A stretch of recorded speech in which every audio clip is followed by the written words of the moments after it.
Programmes میں ہمارے ساتھ تھے. مجھے بہت اسی طرح یاد ہے کہ حق ٹی وی ایک زمانے میں جو آج کل 92 چینل کے نام سے چل رہا ہے، تو اس پر ایک پروگرام ہوا کرتا تھا. ایک یعنی کوئی فیمس سیلیبریٹی ہوتی تھی اور اس کا میں انٹرویو کیا کرتا تھا. تو ایک امجد بھائی سے، مقبول صاحب زندہ تھے، ان سے بھی کیا ہم نے. پھر اس کے بعد میرے ذہن میں آیا امجد بھائی سے، تو میں امجد بھائی کے گھر پہنچ گیا.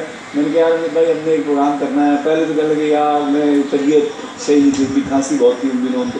بعد میں کہنے لگے یار شوکت میاں کہتے تھے، شوکت میاں یار تم جو ہے نا بس کیا کروں میں، تنگ بہت کرتے ہو. پیار کا رشتہ تھا ہمارا، چھوڑتے نہیں ہو یار، ایک بات پکڑ لیتے ہو ضد، تو یعنی غصے میں بھی آ گئے تھے، ضد پکڑ لیتے. میں نے کہا یار آ جاؤ نا یار، تمہارے آنے سے ہمارا پروگرام اچھا ہو جائے گا. آپ یقین کیجئے وہ آئے، کھانسی پورے پروگرام میں، ویڈیو آپ دیکھ سکتے ہیں یوٹیوب پر موجود ہے. تو امجد بھائی کھانس بھی رہے لیکن وہ پروگرام کیا اس اللہ کے بندے نے. اور پھر پورا پروگرام کرنے کے بعد پھر وہ میں نے گھر پر چھوڑنے بھی گیا.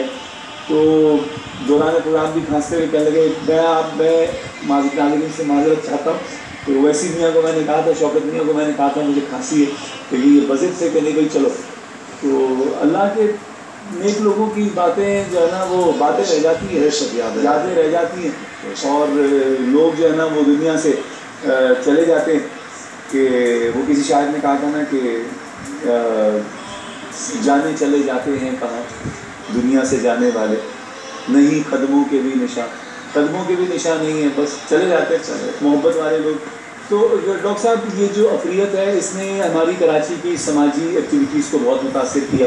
ٹارگٹ کلنگ نے، ہمارے شہر کے حالات نے. بھائی امجد صابری کی صورت میں بھی یعنی کہ ایک خوف کی کیفیت اور زیادہ شوبز کے لوگوں پر بٹھا دی. یا جو ہمارے جو آرٹس کونسل کے جو پروگرامز ہوتے تھے یا اور شہر میں، یعنی آپ کو یاد ہوگا اس زمانے میں بڑے مشاعرے اور طرح کی ایکٹیویٹیز، کراچی کی زندگی دراصل بڑی بہت بڑی کلرفل رہی ہے. آپ یہ دیکھیں لیاقت آباد کے اندر میلاد کانفرنسز کا ہونا اور بڑے میلاد کی محفلیں ہونی، وہاں پر نعت خوانیاں ہونی. ڈاکٹر صاحب اس زمانے میں، یعنی جس زمانے کی آپ بات کر رہے ہیں، امجد غلام فرید صابری، مقبول صابری کا ایک دور تھا جب ایک لیاقت آباد میں بہت بڑی سنی کانفرنس اور یعنی کہ وہ کوئی میڈیا کا دور نہیں تھا، واٹس ایپ کا دور نہیں تھا، فیس بک کا نہیں تھا، سوشل میڈیا نہیں تھا. آپ کا کرنٹ یہ جو آپ کا الیکٹرانک میڈیا یہ نہیں تھا، پرنٹ میڈیا تھا، اخبارات تھے. تو اس قدر مجمع ہوتا تھا، نہ بینر نہ پین فلیکس. آج کل تو جو ہے نا وہ پوسٹر بنا دیے جاتے ہیں، ایسے لگتا ہے کہ جناب وہ حیدرآباد سے آتے ہیں نا وہ ٹرک، اس سے وہ جو منڈیاں نکلی ہوئی ہوتی ہیں بکروں کی یا گائے سب نکالی ہوئی ہوتی ہے باہر.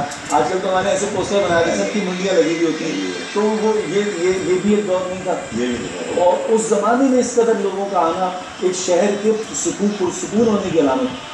بھائی بڑے مشاعرے، بڑی نعت خوانیاں، بڑے پروگرام، اسٹیج پروگرام، عمر شریف کے پروگرام، ڈرامے ہونا، ٹی وی کے اوپر لوگوں کے پروگراموں کے اندر شرکت کرنا، غزل کی محفلیں ہونی، نعت خوانیوں کی محفلیں. ایک کلرفل لائف تھی، پتہ نہیں کس کی نظر لگی کفریت کی طرح بالکل جس طرح کھا گئی کراچی جیسے شہر کو. لیکن اب اللہ کی ذات سے ہمیں بہتری کی امید ہے، جیسے کہ اب چل نکلا ہے سلسلہ امن و امان کا الحمدللہ. سب دیکھ رہے ہیں آپ اور ہم بھی کہ ہمارے دلوں کو امجد بھائی سے تو خاص آپ کا ایک کوئی ایسا کوئی اتفاق ملاقات ہوئی ہو، بات چیت؟ جی امجد صاحب سے ہوا تھا ایک دفعہ محفل کے دوران. میں نے ان سے کہا کہ وہ ایک عوامی محفل تھی، تو آپ پڑھ رہے تھے عام مشہور و معروف قوالیاں جو تھی. آپ کو پتہ ہے کہ مجھے ایک کلام بہت پسند ہے جو میں اکثر آپ سے بھی عرض کیا کرتا ہوں اور آپ سے بہت عمدگی سے اسے نبھاتے ہیں، پڑھتے ہیں. تنم فرسودہ جہاں پارا ز ہجراں یا رسول اللہ. میں نے ان سے عرض کی تو میں نے کہا امجد بھائی یار مہربانی کرو یار یہ پڑھو آپ. کہنے ڈاکٹر صاحب یہ وارسی صاحب تھے، شاہد وارسی صاحب، وہاں اپنا اس کا عزیز آباد کی طرف ان کے گھر ہے، وہاں چھوٹی محفل تھی ان کے گھر کے اندر. تو وہ کہہ رہے کہ یار یہ میں پڑھ تو دوں گا فارسی آپ کے لیے، لیکن عام پبلک کو تو سمجھ میں نہیں آئے گی، سر سے گزر جائے گی. میں نے کہا آپ پڑھے تو صحیح، آپ میرا دعویٰ ہے کہ سر سے نہیں گزرے گی.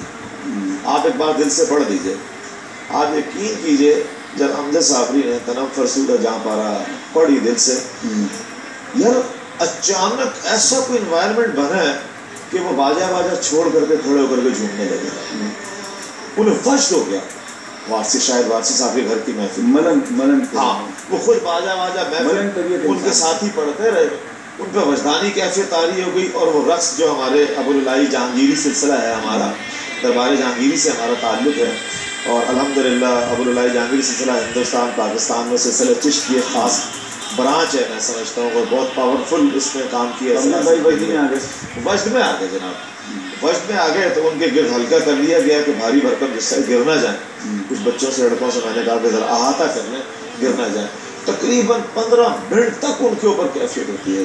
ایسا ملنگ انسان تھا ڈاکٹر صاحب کہ پاک پتن کی گلیوں میں، مقصد یہ ہے کہ پاک پتن میں جب عرس کا سلسلہ جب وہ مہینہ آتا ہے محرم کا، تو وہ پاک پتن کی گلیوں میں آپ کو امجد فرید صابری جو ہے گلیوں میں ایسے گھومتے رہے فقیروں کی طرح، ملنگوں کی طرح جناب، کبھی یہاں بیٹھے ہوئے چائے پی رہے گلیاں، بڑا آدمی تھا۔ ایسا نہیں کوئی شوکت بھائی جیسے ہی مجھے اطلاع ملی نا، آپ نے دیکھی ہوگی کہ ان کے جب انتقال کی خبر پھیلی ہے، ہر شخص نے، خواہ اس بڑی خوبصورت بات آپ کو بتا رہا ہوں، خواہ کسی بھی مسلک سے اس کا تعلق ہو، اس نے اس غم کو اپنے دل میں محسوس کیا، اور چاروں طرف ایک سراسیمگی کا عالم تھا، اور دکھ درد سے سب بچے بوڑھے جوان سب بالکل مجروح ہوئے تھے۔ مجھے کیا سوچی، میں نے ایک دم کال ملائی حضرت دیوان احمد مسعود چشتی صاحب کو، میں نے کہا حضور ایسے ایسے ہو گیا، تو وہ اس قدر رنجیدہ خوابیدہ تھے وہ، تو وہ کہنے لگے ڈاکٹر صاحب میں بہت دکھ میں ہوں اس وقت، اور میرا پورا گھرانہ دکھ میں، وہ ہمارے فیملی ممبر کی طرح تھا، اور میں کل صبح آ رہا ہوں جنازہ پڑھانے کے لیے، اور میں نکل چکا ہوں یہاں سے، اور اس وقت میں یعنی کہ اطلاع ملتی کہ وہاں سے چل پڑے بائی روڈ چل پڑے، اس وقت کوئی فلائٹ نہیں ملی، جہاز نہیں ملا، وہ وہاں سے چل پڑے، یہ وہاں سے چل پڑے۔ شہزادے ہیں دیوان صاحب پاک فتن کے شہزادے ہیں جناب، ایسی شخصیت کا لگاؤ، وہاں سے وہ چل پڑے، اور انہوں نے کہا ڈاکٹر صاحب انشاءاللہ تعالیٰ کا جنازے ملاقات ہوگی۔ اچھا، مجھے یہ اعزاز بھی حاصل رہا کہ میں نے ان کے جو والد گرامی حاجی غلام فرید صابری صاحب، مقبول صابری صاحب کا وہ ایک دور بھی دیکھا ہے۔ ہم چھوٹے تھے اس وقت، بچپنا تھا ہمارا، کہ یہ دیوان صاحب کا جو پیچھے جو کچہری والی جو جگہ جہاں پہ محفل السماع ہوتی ہے، تو اس محفل السماع میں ہم نے ان کو بھی دیکھا، اور خان صاحب نصرت فتح علی خان صاحب کو جو وہ عروج نہیں ملا تھا، ابتدائی دور تھا، میں بہت چھوٹا تھا اس زمانے میں، تو ہم دور ایک وہ ایک دیوار سی تھی، اس کے اوپر بیٹھ کے سنتے تھے، کیونکہ اندر بہت رش ہوتا تھا اور بچے اندر جا نہیں سکتے تھے۔ تو غلام فرید صابری صاحب اور مقبول صاحب، یہ بہت اللہ نے ان کو عروج دیا، بہت عروج دیا، اور پاک پتن کی گلیوں میں جناب ان کے پیچھے پیچھے لوگ بھاگتے تھے، ایسا ان کا ایک عالم تھا۔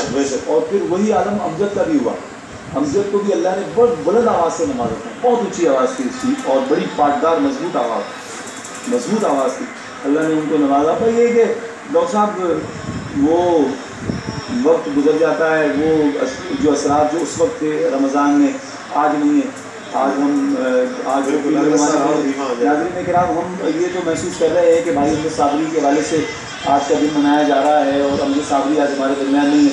فکر یہ ہے اور تقاضا وقت یہ ہے کہ یہ رمضان کا پرنور مہینہ اللہ نے عطا کیا ہے، بھائی امجد کو چلیں شہادت کے مرتبے پر